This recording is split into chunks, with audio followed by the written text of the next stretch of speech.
Estamos en la recta final para la aprobación del presupuesto para Asturias para 2023 y llegamos, como estamos viendo toda la mañana, con una derecha que se desmarca de las necesidades de la gente. No por lo que recogen estas cuentas de las que ahora mismo estamos discutiendo las enmiendas a la totalidad, sino por los motivos menos claros en la línea, yo creo que con los enfrentamientos políticos nacionales en unos casos y tacitistas en otros, en una clave más bien electoral. Empezaré por la enmienda presentada por el Grupo Popular, que justifica en que el proyecto de presupuestos no compensa a los asturianos el sobreesfuerzo fiscal por la inflación. Vaya, hablan de sobreesfuerzo fiscal porque quieren hacer que confundamos un incremento previsto para el año que viene de la recaudación en impuestos como el IVA o el IRPF con un aumento de la presión fiscal o una subida de los impuestos que no se produce. Es de trileros, simplemente. Reivindican una vez más un modelo basado en bajar impuestos, pero incrementando el gasto, o al menos sin plantear una reducción. Obviamente es una fórmula que solo se sostiene en las palabras, pero no en los hechos. Baste recordar los gobiernos del PP que, lejos de bajar la presión fiscal, la subieron y que cuando realizaron una bajada de impuestos selectiva y que solo beneficiaba a quienes más tenían, hubo como contrapartidas privatizaciones de servicios públicos y una merma en las prestaciones y en la calidad de las coberturas sociales. Coberturas imprescindibles en una sociedad que se diga avanzada. Y por si fuera poco, pues también se dio una amnistía fiscal a los que evaden impuestos. Casi nada. Y al tiempo que plantean bajar impuestos para compensar un supuesto sobreesfuerzo que, como decía, no existe, el PP, en su justificación de la enmienda, propone ayudas directas de 600 euros mensuales por cada hijo para apoyar la natalidad. Por supuesto, serían ayudas para todos, con independencia de su nivel de renta, porque eso de traer al que más tiene para ayudar al que más lo necesita no está en su ADN, está claro. ¿Cuánto cuesta esta medida? ¿Cuánto cuesta? Porque no está cuantificada. No está. No lo sabemos. ¿Cómo se va a pagar si a la vez bajamos los impuestos? ¿Me lo quieren decir? ¿Nos lo quieren explicar a todos y a todas las ciudadanos? Tampoco se detalla, porque ya se sabe que el papel lo aguanta todo, por muy demagógico que sea, el papel lo aguanta todo. También quiere el PP que se subvencione a las empresas con 3.000 euros por cada empleo que vayan a crear. Eso sí, lo de concretar costes estimados, ¿quién lo paga? Y sobre todo, cómo se financian estas medidas y el consiguiente incremento del gasto, a la vez que plantean la reducción de los ingresos. Vamos, es que ni en párvulos, ni en párvulos. Y, por tanto, de los ingresos, eso decía, lo obvian porque la única explicación plausible sería acudir a milagros como el de la multiplicación de los panes y los peces, ¿no?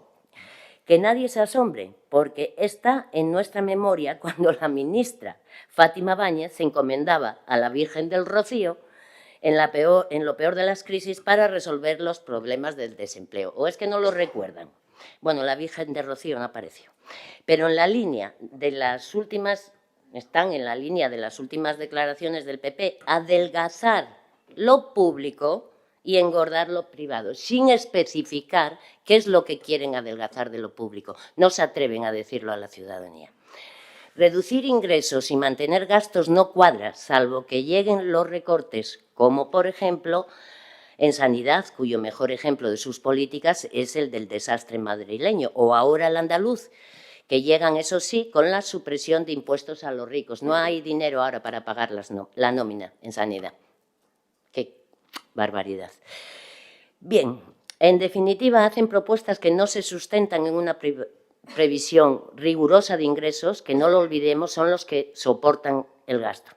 Frente a ello, la realidad ha demostrado que cuando el PP gobierna, se bajan impuestos solo a quienes menos lo necesitan y recortan las ayudas sociales a las personas y familias vulnerables, ya por cuestiones económicas, de salud, dependencia o por haber llegado a una edad avanzada, situaciones todas que requieren una especial solidaridad y atención. A esas es a las que recortan. Estos ataques al estado de bienestar los acompañan despreciando esas coberturas públicas, a las que tildan además de paguitas, cuando en realidad lo que son es la demostración de la justicia y la equidad que nosotros defendemos como grupo de izquierda y que llamamos simplemente Estado social, igual que lo nombra la Constitución. En eso coincidimos, fíjense ustedes. La beligerancia de las derechas con los presupuestos no es ninguna sorpresa, ya que se enmarca en ese contexto nacional en el que el debate y la confrontación de ideas y proyectos se ha pasado a una sobreactuación carente de rigor y sustentada en discursos falaces, tendenciosos que ocultan su incapacidad para la propuesta razonada y razonable. El clima político nacional es irrespirable y si bien en Asturias esa confrontación sigue todavía en los límites de la corrección e incluso de la cordialidad, en materia presupuestaria tal parece que se quiera repetir la foto de Colón, con unas derechas unidas para rechazar cuentas que, sin embargo, incluyen muchos aspectos que a lo largo de la legislatura ustedes reclamaban. Lo entendemos, naturalmente que lo entendemos, en la ultraderecha. No así en esos otros grupos que sabemos o suponíamos que están y estuvieron siempre en la normalidad democrática y que esperamos, por favor, que sigan ustedes ahí. El problema es que en este fin de legislatura no puede caber una prórroga presupuestaria si de verdad queremos dar respuesta a las necesidades de Asturias, y ustedes lo saben, tanto para afrontar la gestión de los fondos europeos como para ofrecer alternativas que permitan superar los efectos de la crisis sanitaria y la deriva de la guerra de Ucrania. No se entiende, desde luego, la posición de Ciudadanos, que hasta que su excompañero de grupo anunció su apoyo a las cuentas, decía que quería formar parte de un pacto que sacara del tablero de negociaciones a la extrema izquierda. ¡Hala! Ahí queda.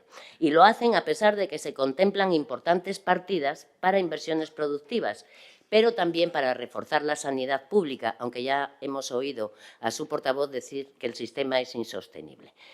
Y empezamos por la atención primaria e impulsamos mejoras en salud, así como más fondos para educación, reto demográfico e infraestructuras. Las enmiendas no son, pues, unos presupuestos ambiciosos. Lamentablemente responden a claves electorales, partidistas y a esa involución sin precedentes que se está produciendo en este país y en el mundo, con unas derechas que en ocasiones se dejan tentar por discursos y modos de hacer políticas más cercanos al trumpismo o al bolsonarismo que a lo que ha sido su trayectoria hasta ahora como fuerzas comprometidas con la democracia y la división de poderes. Obviamente me refiero aquí al mal precedente que se ha producido estos días y que no me voy a extender. Es claro que es nuestra posición, pero lo cierto es que las enmiendas se sostienen mal y se justifican peor, porque parece que las únicas razones son un supuesto infierno fiscal inexistente y en la que, por fortuna para la mayoría, falsa necesidad de suprimir impuestos como patrimonio o sucesiones, que solo beneficiarán al 1% más rico de nuestra población. Eso es lo que ustedes proponen. Eso es, díganlo claramente. Sorprende que partidos de la derecha, que ahora hacen enmiendas a la totalidad, pactaran presupuestos en los últimos ejercicios, y eso que eran a todas luces menos ambiciosos y, si me apuran, quizás menos importantes, ya que ahora están en juego poder contar con recursos para gestionar las importantes inversiones de los fondos europeos ya aprobados. ¿Cómo es posible que quienes piden una y otra vez más gasto para la dinamización económica digan ahora no? No tiene explicación lógica, porque estos presupuestos tienen más inversión productiva y ofrecen más coberturas para la sanidad, la educación o los servicios sociales. Según Ciudadanos, estos presupuestos repiten los mismos errores que tenían los presupuestos del pasado, que hay que recordar que apoyaron. Pura contradicción, cuya explicación real tiene muy poco que ver con las cuentas para Asturias y mucho con ambiciones ajenas a lo que realmente necesita esta comunidad. En Foro dicen que les preocupa mucho el declive demográfico Y en estas cuentas, por primera vez, hay dinero de verdad para potenciar la natalidad, más que en otros años anteriores en los que sí apoyó los presupuestos. Sin embargo, este año presentan una enmienda también a la totalidad, tampoco lo entendemos. ¿Por qué entonces a la derecha asturiana no le gustan estos presupuestos? Porque servirán indudablemente, en nuestra opinión, para fortalecer el estado de bienestar, porque permitirán la dinamización económica y porque reforzarán servicios públicos que la gente necesita. ¿Recuerdan ustedes aquello de que caiga España, que ya la levantaremos nosotros? Pues si alguien lo ha olvidado, esa frase que expresaba un deseo terrible, la pronunció el que luego fue ministro de Mariano Rajoy, Cristóbal Montoro. Manda narices. Que me apena, además, decir que esa frase, cambiando España por Asturias, puede seguramente explicar por qué estos presupuestos no son del agrado de los escaños de los conservadores. Así de claro. ¿Cómo si no explicar que rechacen unas cuentas que permitirán el desarrollo de la Ley de Garantías de Derechos y Prestaciones Vitales, con más recursos para políticas de inclusión a través de los complementos al salario social, cuyos beneficiarios verán incrementado de media un 15% sus percepciones? ¿Cómo rechazar por primera vez más del 20% de los recursos en salud vayan para la atención primaria, siguiendo el camino para alcanzar el 25% que recomienda la OMS? ¿Qué les molesta, parece, la extensión de la red de 0-3 años? ¿Qué decir de la apuesta por el municipalismo con el incremento del Fondo de Cooperación y el programa de obras y servicios o la creación de una oficina de asesoramiento a ayuntamientos para la solicitud y gestión de los fondos europeos? Indispensable para los pequeños concejos, indispensable para ellos.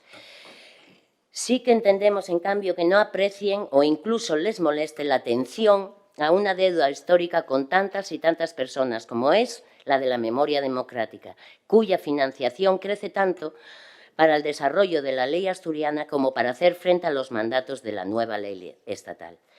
Y miren, en estos tiempos de egoísmo e insolidaridad también podemos comprender que no se sientan cómodos con un incremento del 6,6% de los recursos para cooperación al desarrollo.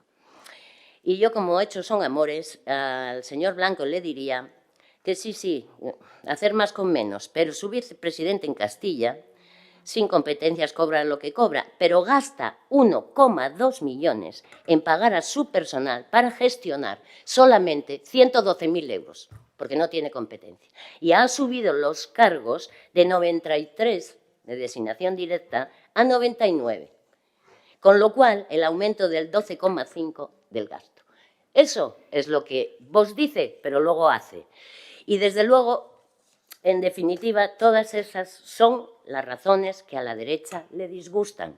Afortunadamente, aquí nadie ha podido lograr que se caiga Asturias, porque aquí todavía somos mayoría quienes trabajamos para evitarlo y quienes tenemos amor a esta región. Muchas gracias y feliz Navidad también.